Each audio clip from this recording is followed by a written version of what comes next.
All right, it is 11 o'clock, and I just want to thank everyone for joining us for the PFD call. We have a lot of folks. I think the list has now grown to over 80 people who are joining the call, so that's impressive and exciting. So, and with that in mind, we are looking for contacts for additional people who may be interested covering areas of the globe that maybe aren't well represented, but we'll talk about that in just a minute. I just wanted to start off by welcoming everybody to the call today, and also to ask people to mute your mics if you're not talking, just so there's no feedback. That's occasionally an issue with Zoom, and just want to make sure that presenters or those asking questions can be heard well by others on the call. So again, just mute your mics if you're not talking. As Casey mentioned, she'll be recording the Zoom call today so that the discussion can be shared with those who weren't able to make the call today. And since this is an international group, time zones are a problem for some people. So so just wanted to make people aware that this is being recorded. I think so there are a few things that we're hoping the group can give us some feedback and some suggestions on. Number one, as I mentioned previously, we'd like to get some contacts for people who might be interested in attending the call, who might be doing research or work with fishermen and PFDs in countries like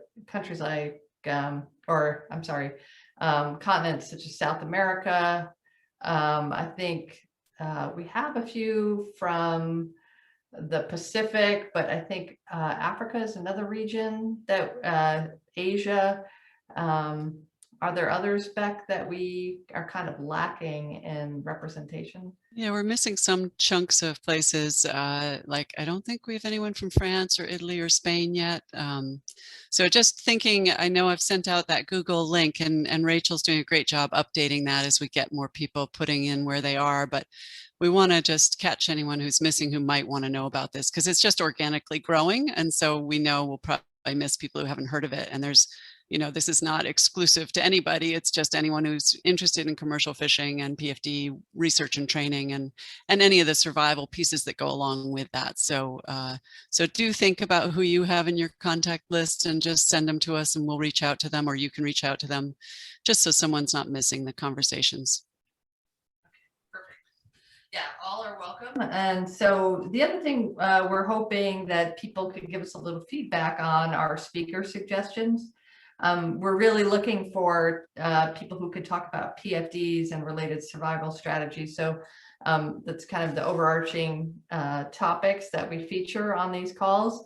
But if you can think of anyone who would have a great story to share, great research to share, please let us know, and we'll reach out to them and ask if they'd be willing to do a short presentation for the group. And then lastly, I just wanted to mention the iFish website. So Beck and Jennifer and Casey have been kind of kicking around the idea of a resource page on the iFish website.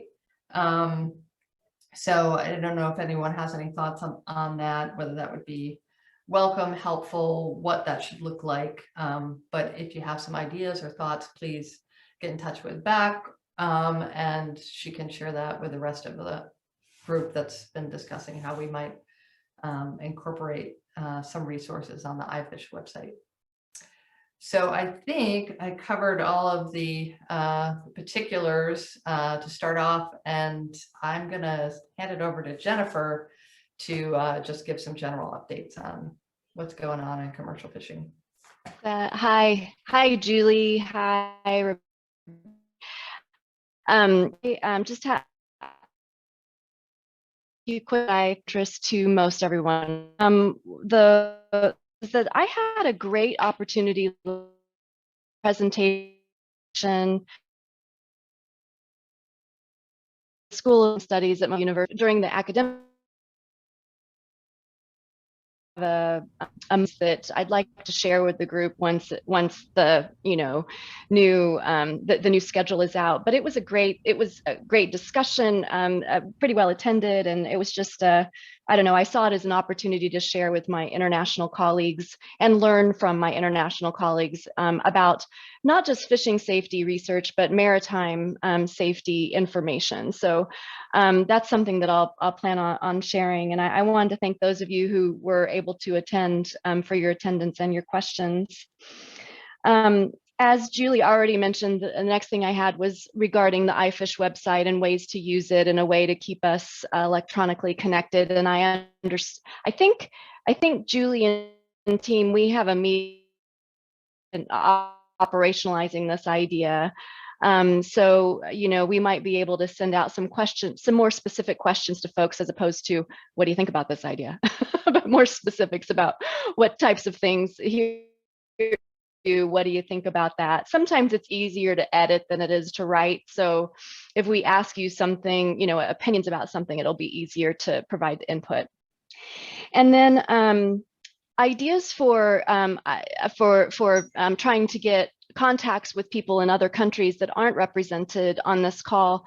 Julie and Rebecca, I'm wondering about the is it the Samadra? I never say that word right. That newsletter that we get. I don't know if it's daily or weekly, but maybe putting together an article for that to invite folks to this group would be an effective way to build membership of this group. But that reaches many people around the globe. So that probably is a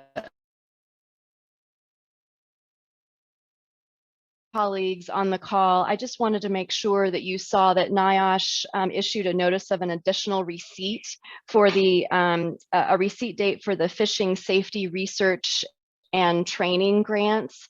And we're anticipating that date will be the end of August. So I just wanted my US colleagues to be aware of that. And those are my quick updates. All right, thank you, Jennifer. And I love the idea of Samudra. I think that would be a great place to reach out and let people know we're here. All right, so I think next on the agenda is Ryan, and I'm going to bring up his presentation, and I'll be doing the steering today. So if you just hold on just a second, I'll bring up his PowerPoint. Can everybody see that? Yeah, okay, good. All right, Ryan, I'm going to let you take it away, and I'm going to mute myself. And all right. If you can just also cue me for the video, and I'll bring that up. Sure, and I'll cue you for the slides here as well. Can you hear me all right? Yes. All right, thanks a lot. So thanks to Julie and Rebecca for organizing the group again, and for this opportunity to share a little bit about Fish Safe and the work we do here in our home region of British Columbia. Next slide.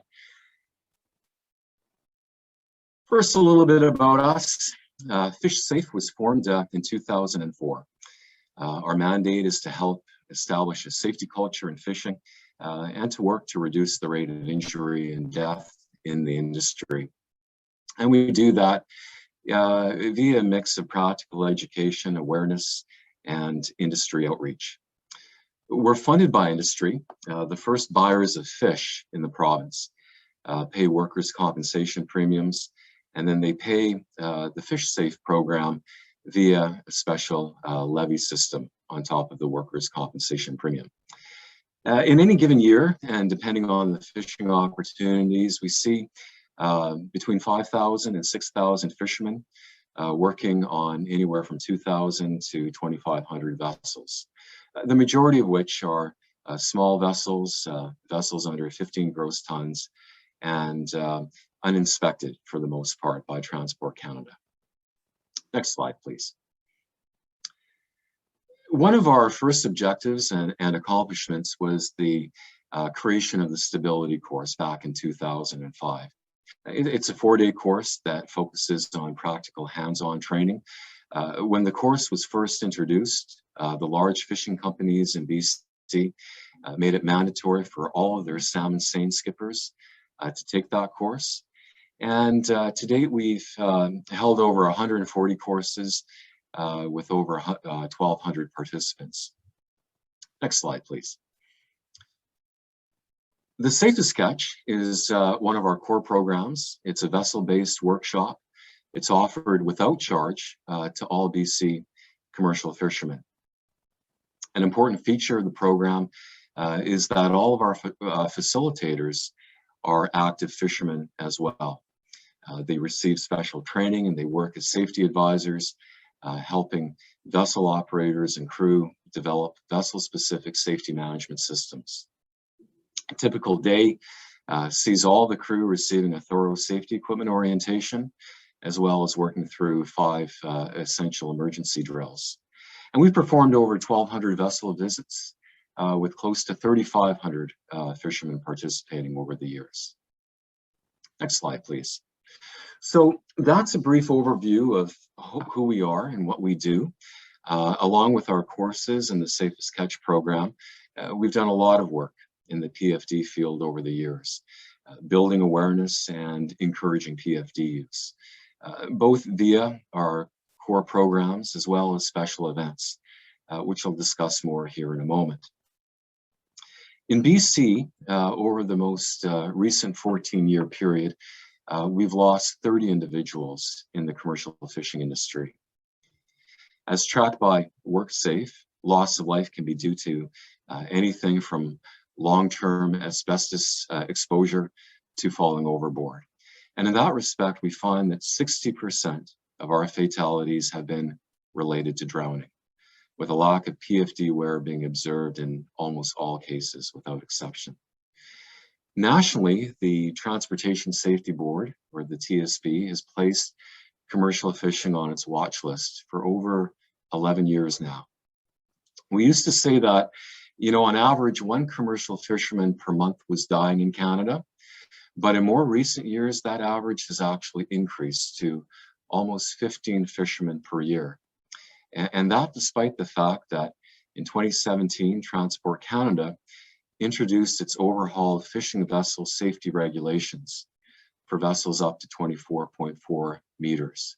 And that represents the majority of vessels in Canada. Again, in a great many cases where the TSB investigates incidents involving the loss of life, a significant number, almost 80%, involve situations where PFD use cannot be ascertained. Next slide, please.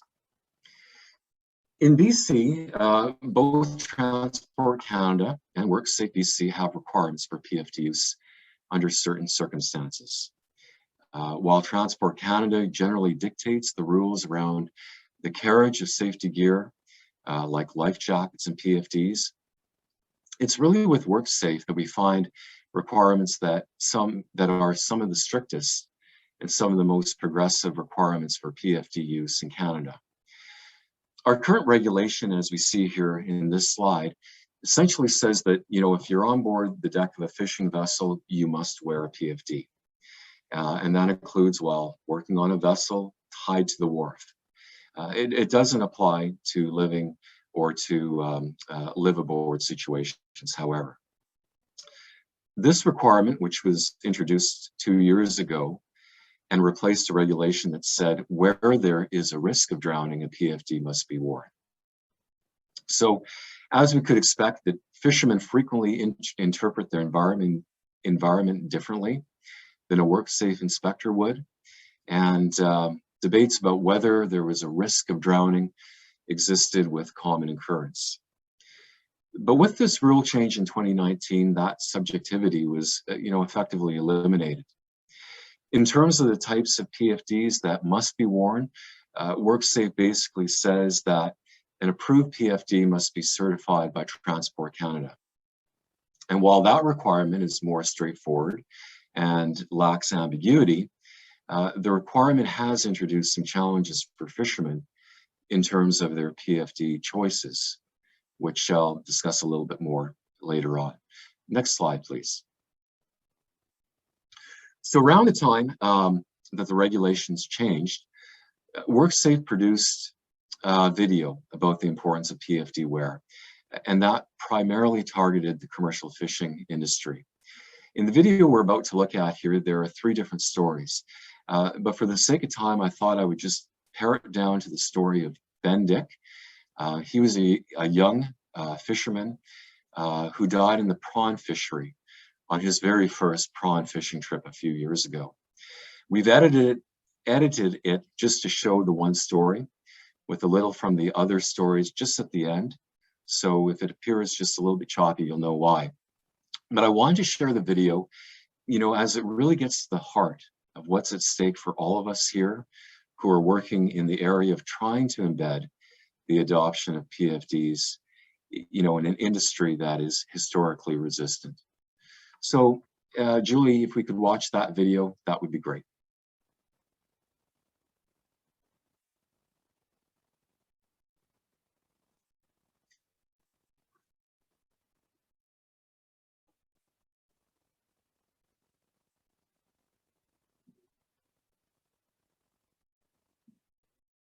Just so you know, Julie, you're on mute. Yep, I just have to bring up a new share. So can everybody see that? I can. Okay, good. Make the screen a little wider here, and I'll hit play. If there's no sound, let me know. I think we fixed the sound issue, but if there isn't, please somebody let me know. I can hear you, Julie.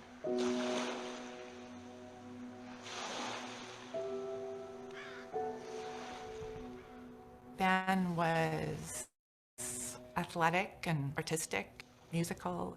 He just had one of those winning personalities where he could make you laugh, he could change your mind, he could pull you out of a slump. He was just amazing that way.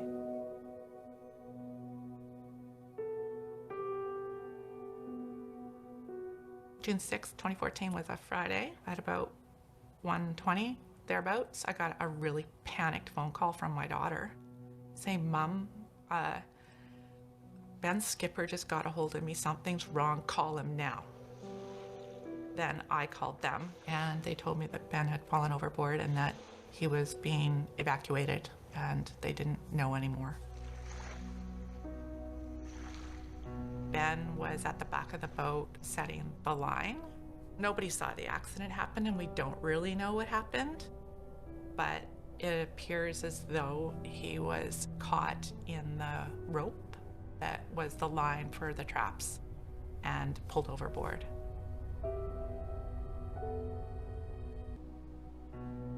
He stayed afloat long enough to yell, and the crew heard.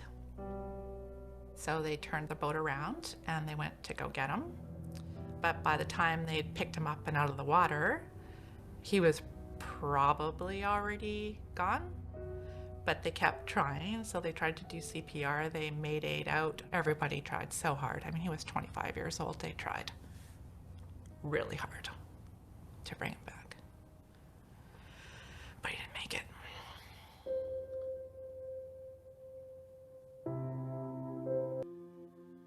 It was heartbreaking, devastating really, to his immediate family. And everything just kind of stopped dead. We kind of stopped dead when he died. Life is different without him. Very, very, very different without him. I think if Ben had worn a PFD, he would have had a couple more minutes of above water time. He just needed a few more minutes that he didn't get. This is real. When you get on that boat, you have a chance of rolling over. But if you get on that boat and you have a PFD, you have a big chance of surviving. And that's what I see. If you're in the water and you can't swim, or your boots pull you under or whatever, I mean, you just don't have a chance. This way here, at least you have a chance. If I had been wearing a PFD that day, I would have hit the water and I would have floated to the surface instantly. It doesn't seem complicated. It's the most basic of safety items on a boat. It's amazing how many people take it for granted and not wear a life jacket. If I could save another person from drowning by wearing a PFD, by just doing this video, I'll be so happy.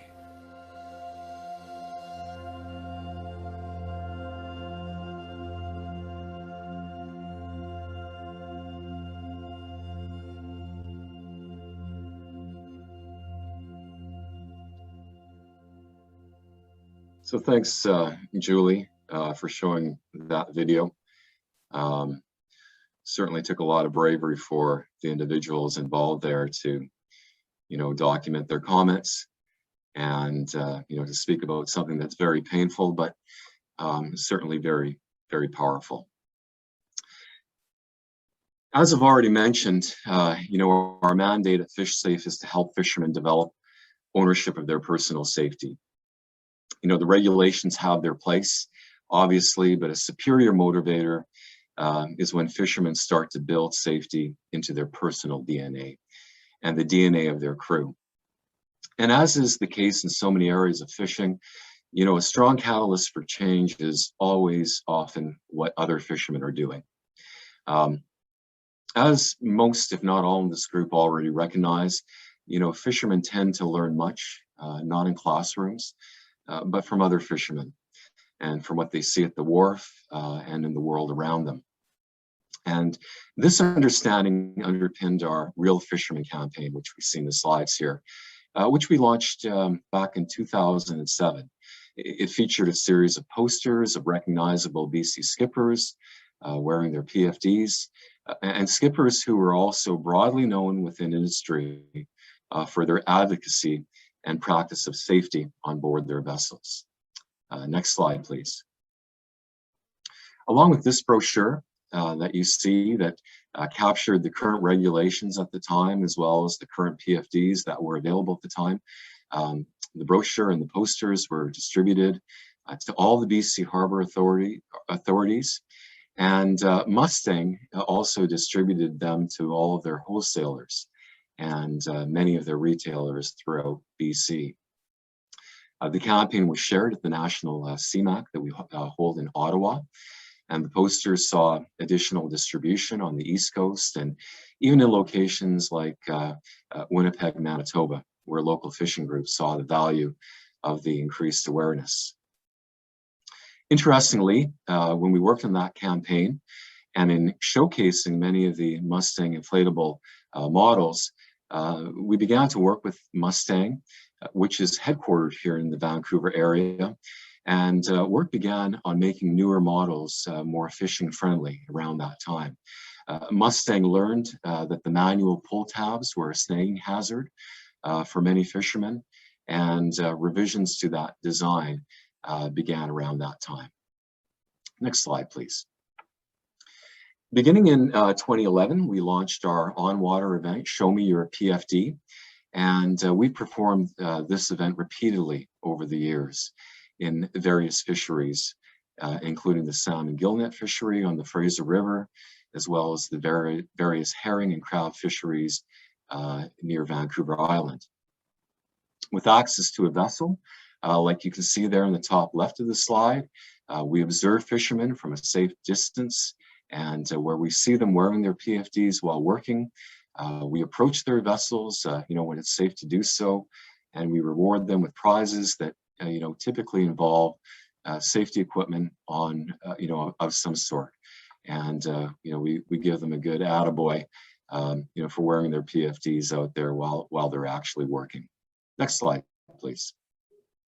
A lot of work is done on the docks, before, during, and after the Show Me Your PFD events. For instance, before the roe herring fishery starts, there's typically a window of opportunity where fishermen are at the wharf, working on their boats, waiting for the opening. Over the course of several days, we get our posters up around the docks, and then we'll approach the vessels and make sure they have a current muster list. And we encourage the skippers to ensure they've completed their safety equipment orientations and drills with all of their crew. We'll also broadcast set times for larger scale survival suit races and group man overboard drills, all with prizes for participation and fastest times in the case of the survival suit races. And we'll even go offshore where some of the larger vessels are anchored, and we'll work with them on their man overboard drills. Next slide, please.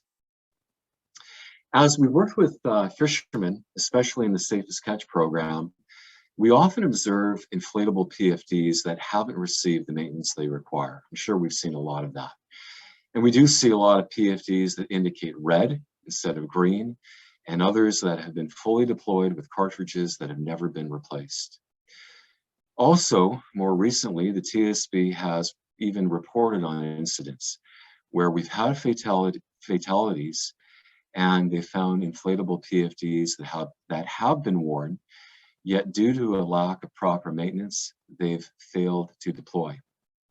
So with that in mind, our outreach during this year's roe herring fishery in early March focused on the need surrounding proper PFD maintenance specifically, and rearming of inflatable PFDs where necessary. Due to COVID, we opted to rent a small recreational vehicle, which allowed us to consolidate all of our materials in a mobile unit, that also provided the versatility for setting up at the wharf in a relatively safe outdoor environment.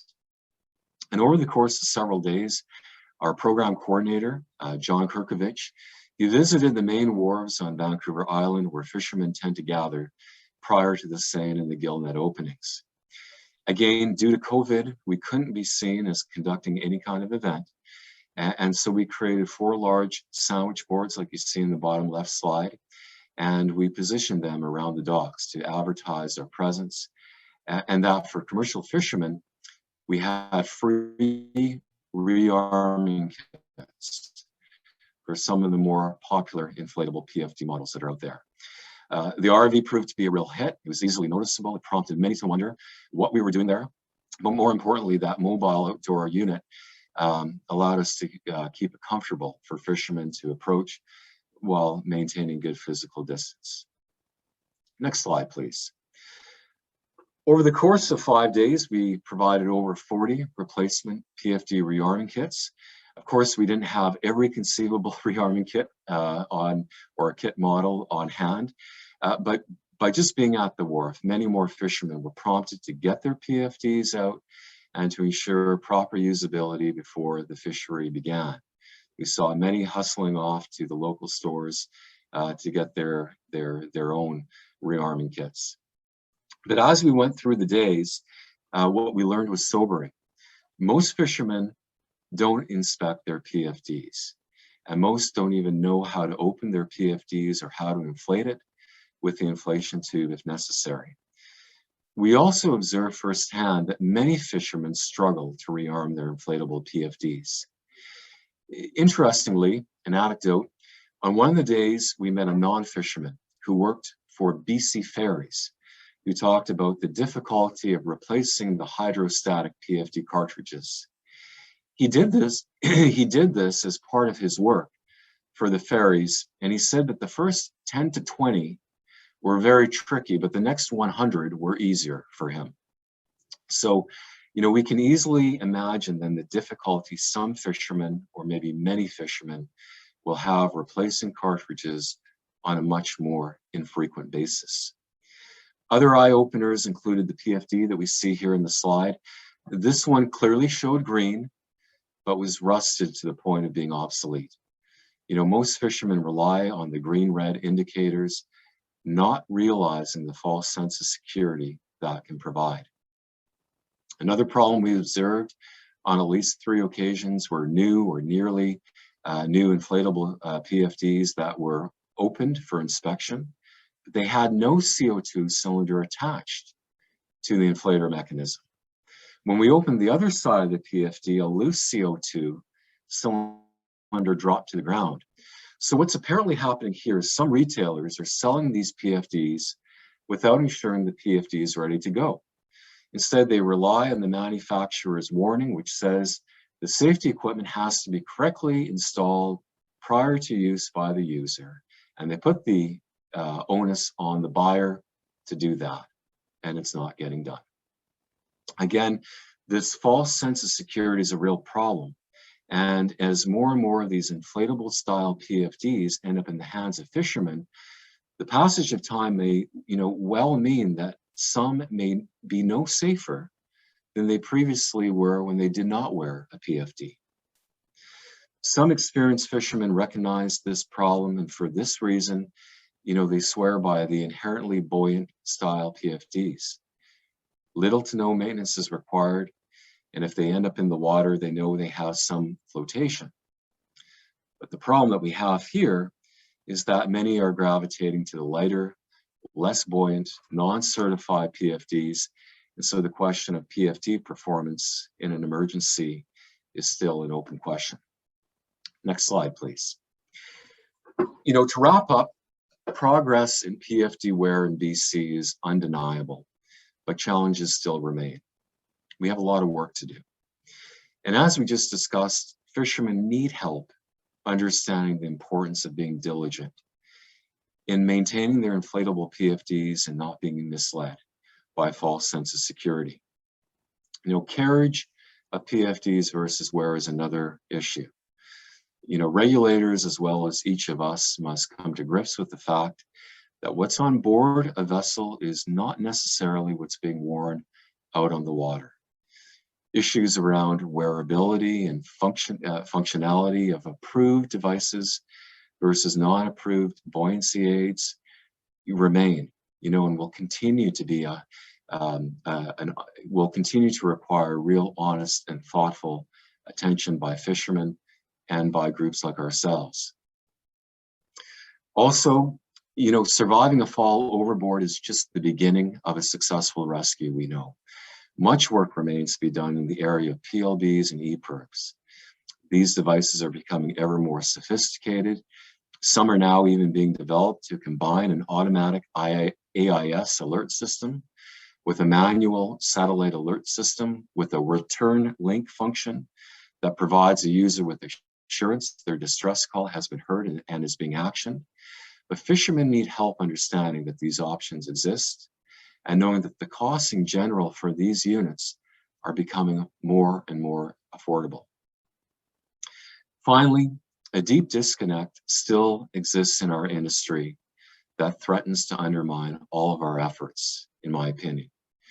As I'm trying to illustrate in this final slide, why is it still acceptable to see commercial images of fishermen in fishing gear, advertisements, and on trade show posters working at sea without a PFD in sight? In a construction setting, would we accept within a similar context the absence of a hard hat? These are all questions for another day, but in conclusion, I know many of us are pondering these questions and working to meet the needs of these challenges, and I'm heartened by venues like this that are bringing us together to meet the complex needs of today's commercial fishermen. Thank you very much for your time. I'm happy to take some questions. Thank you, Ryan. That was an excellent presentation. And I'd like to open the floor for questions for Ryan. Sorry, I'm struggling to find the hands up button. Yeah. Since there's maybe what I'll do is I'll stop sharing and then I can actually see if somebody has a hands up, or if you want to just take yourself off mute and pop on. Alan, I see your hand, so if you want to jump on. Too used to using Teams. Coming on Zoom throws me where the buttons are. Just a quick one, Ryan. The point you made about the poor maintenance of life jackets that you see, particularly the rusted gas bottles. I've seen them myself. A shudder of fear generally goes up my spine when I see them. Is it quite common as well? Do you see a lot of jackets that you check being badly packed? One thing I've been looking into this side, not necessarily fishermen, but in general with life jackets, is the poor training to do with life jackets and how they are actually packed, and the effect of that poor packing on how those jackets actually perform. Is that something you see as well? Yeah, we do. And, we've tried to address that with our safest catch program, we're on board a vessel anywhere from 4 to 8 hours, and so we're looking at the safety equipment, and we do spend time with the PFDs, and very frequently we do pack and unpack them, and it's often for the first time with a fisherman that they're happy to have us help them do that. We have another workshop which we launched last year. It's called our Knots and Lines workshop, and it's specifically designed to help fishermen with the basic knot tying and tying up of a boat. But we take about a half an hour and we get out the inflatable PFDs, and we show, it's typically kids that we're dealing with, and we get them to fully deploy a PFD and then pack and unpack a PFD. So yeah, we do try to spend time on that, but yeah, as I indicated, it's something that I think generally on many vessels, it just doesn't get a lot of attention. Other questions?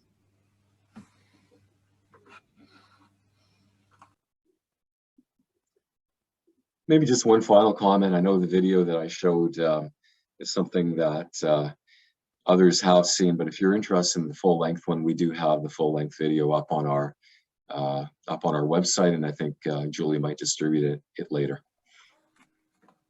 Thanks a lot. Yes. Thank you. Ryan, Except this one is quick question before you disappear, if I could, Ryan. Andy Kane from Hi, Andy. Florida. Great presentation. Thank you. Inspiring, in fact. So there's a unique relationship that commercial fishers in Canada have with the government, really, and that number one, they get some workers' comp out of the deal, and two, there's a requirement, right? In the United States, if I'm wrong about this, I shouldn't be doing this, but I mean, they have to have the PFDs on board. The safety equipment has to be present in a certain condition on board, but the requirement, from north of the border is that they need to be wearing them, right?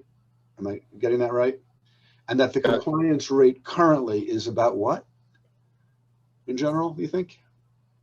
Well, here in British Columbia, in terms of the actual requirement for having a PFD on board, in terms of our provincial work safe regulations, it's probably close to 100%. It's very easy to make sure you have a PFD on board your boat, because no fisherman wants to risk the at the wharf inspection and not having them. However, once they're away from the wharf, and I look at the pictures on Facebook and I see the pictures out there on the fishing setting, I can just see them not being worn. We talk to fishermen, and many indicate, yeah, they're wearing them in rough weather. They're making judgment calls on when they will wear them, and I do feel that they're being very conscientious. And there are some that wear them all the time, but I think there is a great deal of completely non-wear once you're away from the prying eye of an inspector and away from the dock. Yeah, And we'll never know what that percentage is. So, Julie, what are your thoughts about these heroic lobstermen that have already bought into wearing PFDs on a regular basis of that cohort? What do you think the compliance rate for them is, where they're not required by our government to be doing that, and they're not getting any workers' comp or other bennies when no one's looking? Compliance on, sorry, I didn't hear that. Wearing their PFDs, the people who have already purchased them and who have indicated that they've really adopted, that they've switched over, right? They no longer go back to Brill Cream, right? They're wearing their PFDs. How compliant are they on a regular basis when no one's looking? Is there any data to support her? There's not, and I think mostly what we know is anecdotal things that people have shared with us. But we did do a study to look at the use of accelerometers as a way of tracking PFD use. It's a bit tricky because accelerometers can be quite expensive, but we have tried to look at ways to actually track that without continually asking the fishermen, did you wear it today? Did you wear it yesterday? Did you wear it the week before? So we do have the opportunity, we've done research to figure out how to do that. We just haven't done it on a widespread basis because of cost. But I wanted to make sure, I know Jennifer, you had a question. I think Brian had a question as well, as did Dan and Rob. So I want to make sure everybody gets a chance to ask their question. Jennifer, do you want to start?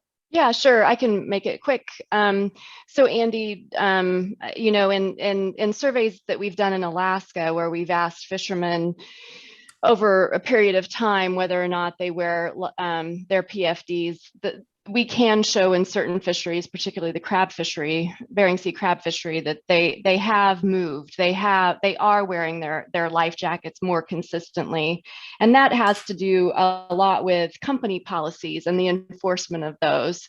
And certainly the trawlers, the catcher trawlers out there that are company owned have actually been longtime PFD users since before we did the initial PFD study in Alaska.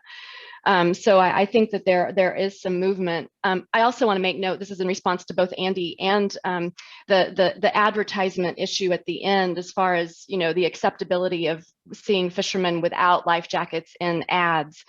And a couple of things is that, you know, at NIOSH, we probably still do celebrate when we see you know, national fishermen with the cover photo with fishermen in life jackets, and that is changing. We do see that more and more, and even those crew shots at the end. There are more crews now that you know, submit their photos with their life jackets on, and the other thing that I thought of at the end of the excellent presentation is that. For those of you who know who Peggy Berry is the mom that lost a son, Peter Berry, off the coast of Kodiak in 1987, who really her advocacy and other advocacy groups led by moms who lost sons led to the Fishing Vessel Safety Act in the US. And I remember when she contacted national fishermen, she told me this story, that when she contacted national fishermen in the late 80s about having more stories about survival gear, about using, you know, talking about stories about how to use it and showing fishermen use it, that the editor at that time said, no way, I'm not interested.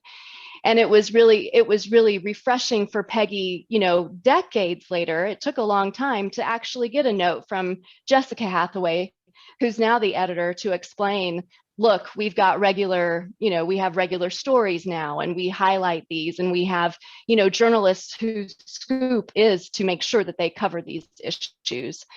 And so nothing happens overnight, but certainly for those of us who've been working with the industry, either as former fishermen and now are safety advocates, or as someone who's been a safety advocate since the early 1990s, we can certainly see improvements. And now we're talking about things like not just getting people to wear life jackets, but also now, how do they maintain them? I mean, it's a problem that we have to address, but isn't it a wonderful problem to have? Because it indicates that something is changing and something is improving.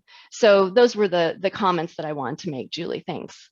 Yeah, thank you. Great comments, Jennifer. I also wanted to mention that Gus Catholic mentioned in the chat that they have planes and drones that can track compliance, which I think is really kind of interesting and exciting. But I think Brian, you had your hand up right after Jennifer. So yeah, thanks, Julie. I appreciate it. Just quickly, I'm in Portland, Maine, and responsible for northern New England, so Maine, New Hampshire, and Vermont, actually. But just to give you a quick rundown of numbers to put things in perspective, in 2020, we lost 8 fishermen.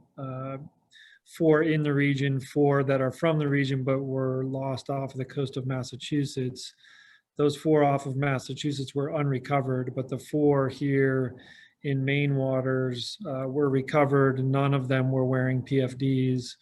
One sadly fell overboard at the dock and was lost in just minutes. And I'm convinced that had he been wearing a PFD, he would have certainly been rescued.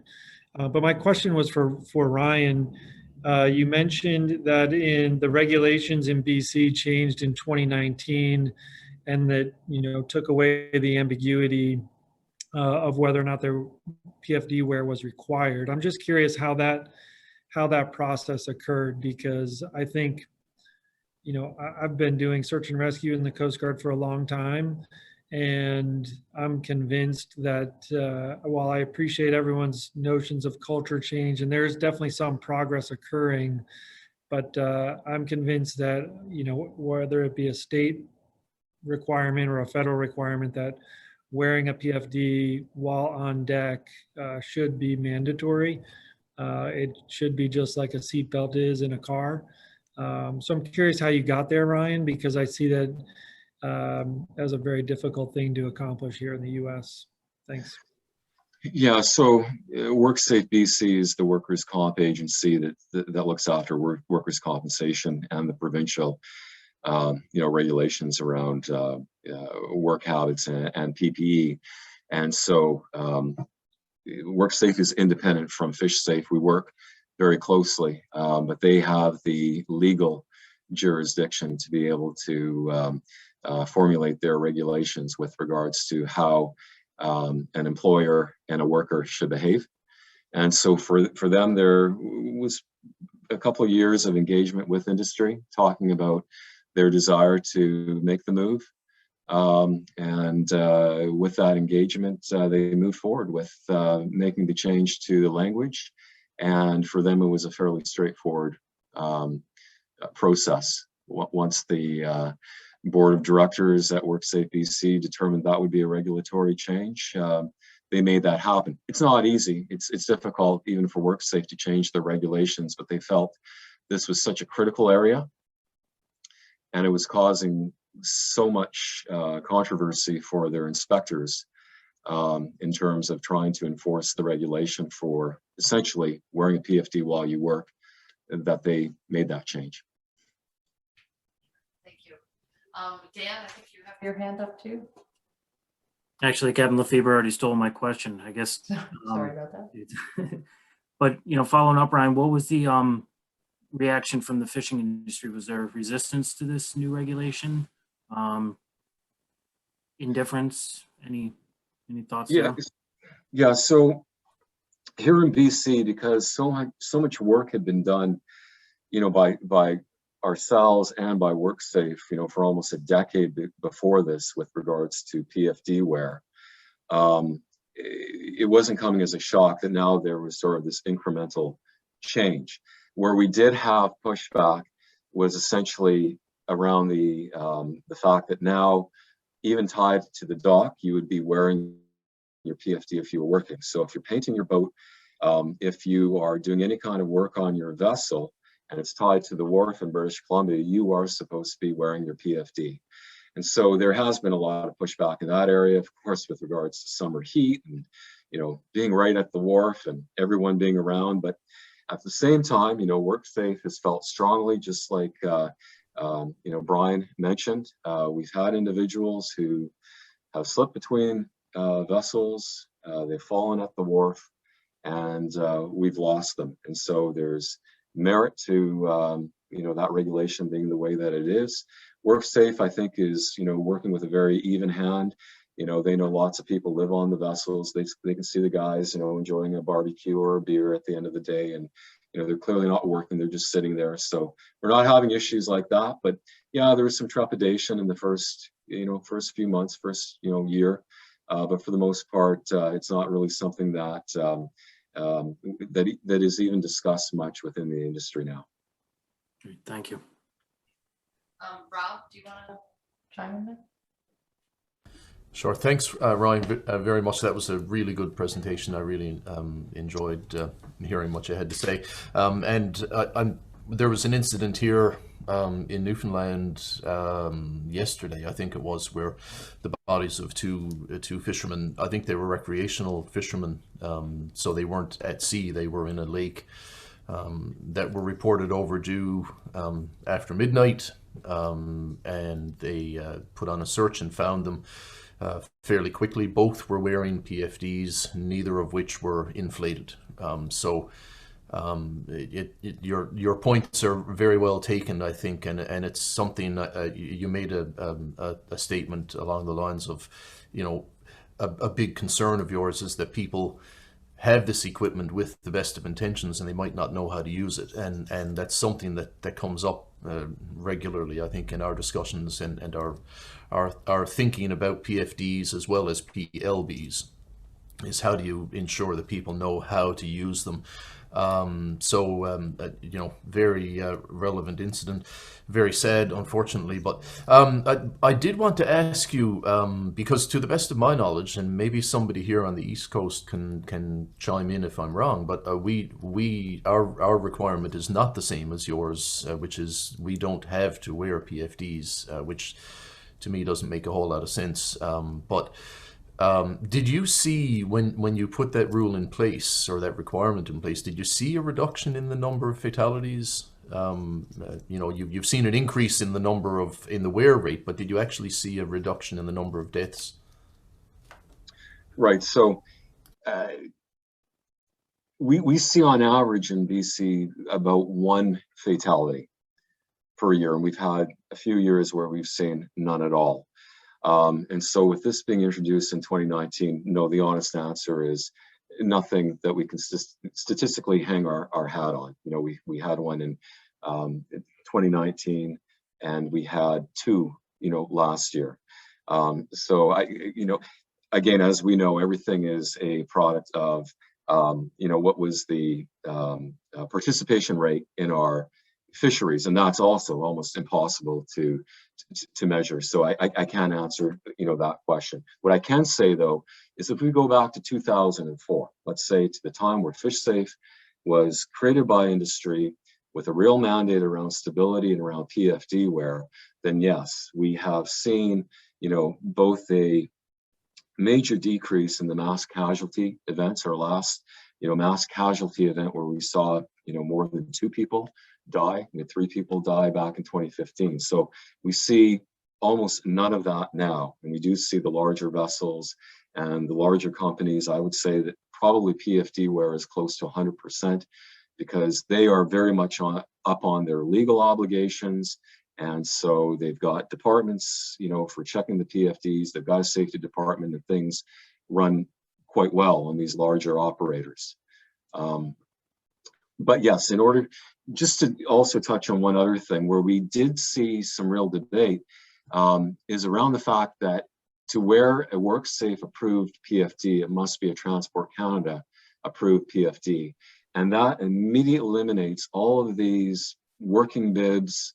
It eliminates the Kent vests, and fishermen will wear those things. You know, if you are a fisherman who's got to wear rain pants anyways, and you're told that you can have a pair of rain pants that has flotation, they will wear that. And we know many fishermen, when they leave the wharf, they get rid of the inflatable and they put on that which they're comfortable wearing. But it's not approved and it's not legal. And this has been an open debate. You know, obviously, I know that Jennifer, you worked with my predecessor, Gina McKay, and talked about, and the debate has always been there around the buoyancy aids and PFDs. PFDs have not been designed for fishermen. They have been designed, and I'm talking about the approved ones, they have been designed for recreational folks. They've been designed for people on jet skis, but by and large, they are not designed for fishermen.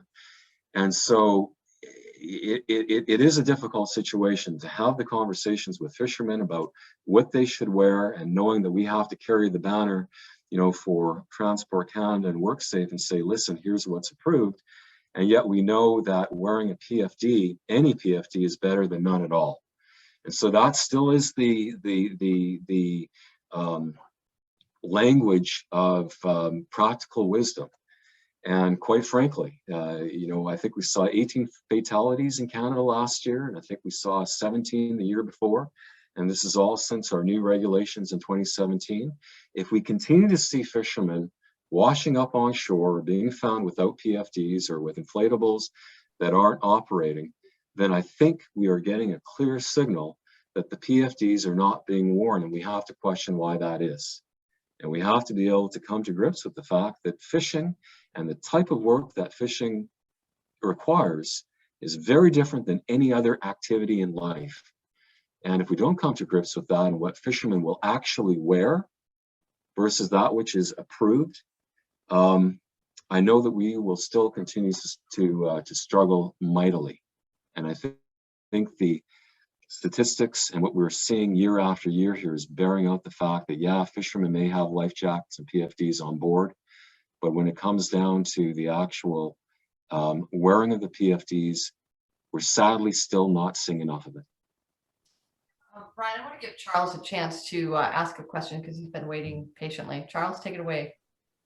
Thank you. So Ryan, I had a question for you on with the guidelines, and from what our research and looking on the Gulf Coast, the Gulf of Mexico fishermen down there, we're seeing that a lot of them just want to meet the minimum guidelines. And it's almost like the kid in class who just gets a C to pass, right? I hit my C and I'm out and I pass. Have you, with your work, have you done anything to help? And, you know, how do we incentivize? Do you see, like, do the incentivization programs work more than the regulation of it? Versus the carrot versus the stick kind of a concept with some of the work you've done? Definitely. You know, a couple of things. A lot of the work we've done around PFDs has been, you know, for rewarding folks for wearing it, like, you know, our show me your PFD type event. That type of thing is really all about the carrot. I think as well, I know WorkSafe and the inspection team that works, you know, to inspect vessels and fishermen, they also very much work with a carrot approach. You know, if they see repeat offenders, so to speak, and just, you know, you can see some skippers and their crew, they're just a mess when it comes to safety in general. And so only the stick approach will work. But for others, it's, you know, you can see, you know, a mix of, you know, safety and diligence. And where they see that, you know, I know that WorkSafe really works with that to take the carrot approach to try to move folks along. And we've seen that with many, many operators who have bit by bit, you know, been well influenced by the carrot approach. And quite frankly, we don't see a lot of enforcement. We don't see a lot of fines. We don't see very much of that at all. In fact, maybe to a fault. Maybe we would like to see here in BC just a little bit more teeth, you know, behind both the Transport Canada and the WorkSafe regulations, where we do, because we can see within, you know, one community, if you find one guy, you know, within the weekend, everyone's sort of stepping up their game. If you find one boat without their certification training, everyone's taking the course the next week, you know, first aid, radio operator, whatever it is. So, you know, a little bit of that stick approach can motivate many, many folks. So, but I do agree with you. The carrot approach works best. And this is sort of where I fear, you know, we've gotten so many guys who like wearing the bib pants or they like wearing the Kent Rogue vests, but when they're told, you know, you just spent $500, you know, for your crew on these PFDs and not one of them is approved, you now have to, you know, double that investment and buy inflatables, which you're not going to maintain, you probably won't wear. You know, you kind of shoot yourself in the foot a little bit. And more importantly, the question is, do they become so disenfranchised that they just say to hell with it and they wear nothing? Yeah, I'll tell you, it's a real quick funny story. I chartered a boat a couple weekends ago with my daughters. They're 13 and 9. And the captain, we get on and he's just like, hey, I'm like, you guys got to wear your PFDs when we're out on the water fishing. And he's like, well, she's 13. She doesn't have to wear one, but she just has to know where it's at on the boat. And he's like, because the Coast Guard minimum is 12 in the state. And so I'm like, no. I'm like, actually, I'm going to spend some time talking to you about this. So he got more than he bargained for that day. But we do see a lot of that with the commercial fishermen we're talking. It's just, if I meet the minimum requirement, here's what the law requires, you know, and I'm not going to go above and beyond that. So I was very interested in that. Thank you. Yeah, oh, you're welcome. And Luis wanted to just throw a comment out there on the immersion suit being the only way to meet the carriage requirement in the Northeast US. So maybe that's something we could take up on another call since we're almost to 12 right now. But I think it's been a terrific meeting today. And thank you, Ryan, for your wonderful presentation. Thanks to all the folks who shared their wonderful observations and questions. I think we'll be meeting again soon. And there were several references and information that were shared in the chat box. Beck, did you capture those, and are you able to share those? Yeah, I did capture them, and I will share them. And just a reminder, all our recorded ones are posted on the iFish website, and that link is in your agenda. And Casey, thanks for making that happen. And I will share out Ryan's full video that he gave us, and we will send out an updated contact list as well soon. So thank you all. Yes, thanks everybody. Thank you very much. Goodbye, everyone. Thank you, Ryan. That was fantastic. Yes. You're welcome. Thanks, everyone. Bye-bye. Bye. Thank you.